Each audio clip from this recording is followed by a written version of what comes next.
took a pillow and put it right. Truth. Only the truth can set us free. And so the truth is that if you're lazy, like Paul says in 2 Thessalonians, if you don't work, you don't eat. Well, if you're not eating, you're going to say, well, I need to change my behavior.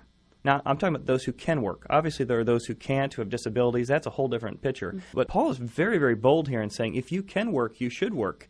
And the incentive is what's going to motivate you. In fact, I love this. An economic professor who was trying to teach his class the importance of this principle.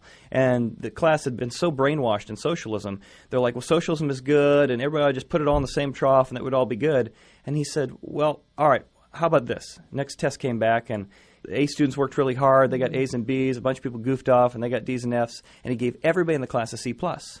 Well, the D and F students are like, hey, this is great, worked for me. I didn't work at all, and I got a C+. The A and B students said, I worked really hard, and I get a C+. And the economics professor said, hey, the good news is you worked really hard to bring the grade of everybody up. Well, sounds really nice. What happened the next test? Next test, the A, B students said, well, if only I'm going to C, I'll do worse. The D and F students said, hey, this worked great last time, I'll do it again. Well, the whole grade of the class came down from a C+ now to a D- everybody got. Because when you give everybody the same grade or give everybody the same incentive, you're actually punishing the producers and you're rewarding those who are lazy. And it's always a downward spiral. Even though it sounds good in theory, socialism, the idea of taking from producers, taking their incentive away and giving to those who are lazy, it never works. It's never worked in history. And the idea that Christianity promotes this is just not at all in the Scriptures.